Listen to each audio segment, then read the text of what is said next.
Bonjour, bienvenue sur Brain Geek. Bienvenue sur Brain Geek. Donc aujourd'hui, on va inaugurer un nouveau type de vidéo, tout simplement nos découvertes du moment. Nos découvertes du moment, qu'est-ce que c'est? Tout simplement, en fait, c'est ce qu'on a vu, ce qu'on a lu, ce qu'on a entendu pendant la semaine et qui nous ont plu ou pas. Alors, qui commence? Pierre, feuille, ciseaux. Bon, aujourd'hui, je vais vous parler de séries et particulièrement de Dimension 404. Donc, série créée par l'équipe de Rocket Jump pour Hulu. C'est une série anthologique de science-fiction à la au-delà du réel ou la quatrième dimension, abordant des thèmes assez originaux comme Internet et les nouvelles technologies, par exemple la 3D, les dating apps, les jeux vidéo. J'ai vraiment beaucoup aimé la série, j'ai vraiment pris un grand plaisir à la regarder. Ce qui est bien en plus, c'est que la série fait que 6 épisodes, donc du coup 6 épisodes de 40 minutes, ça va très vite à regarder, j'ai tout maté en 2 jours.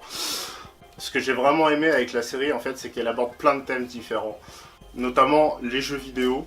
Il y a 2 épisodes sur les jeux vidéo que j'ai beaucoup aimé.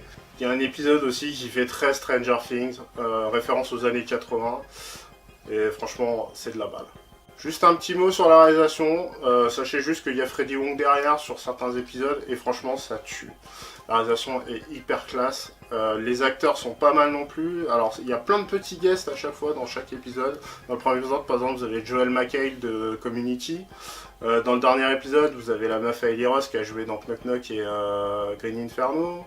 Vous avez la voix de Tom Noonan dans le 5e épisode. Enfin bref, vous avez Adrienne Barbeau. Vous avez beaucoup de monde assez connu. Et notamment, le plus important, je dirais, le narrateur qui est autre que Mark Hamill et qui est Larry Skywalker. Ah non, je voulais dire Luke Skywalker. Alors franchement, c'est une série que je conseille vivement. Moi, j'ai kiffé cette série. Et si vous aimez la science-fiction, que vous aimez les séries anthologiques, allez-y. Alors moi, je vais vous parler d'Arès. Arès, c'est quoi? C'est un film de Jean-Baptiste Benet. C'est un film de science-fiction. Ça se passe en France en 2035, c'est une dystopie. En fait, ce qui s'est passé, c'est que l'État français était tellement endetté qu'elle a dû vendre sa dette aux multinationales, ce qui fait qu'il contrôlait le pays. On suit Reda, a.k.a. Arès, un ancien free fighter, qui vit de petits boulots de gros bas de la police. Tout va changer quand sa sœur va se faire arrêter et qu'il doit tout mettre en œuvre pour pouvoir la sauver, elle et ses filles. Cocorico, un film de science-fiction français. Rien que ça vaut le détour.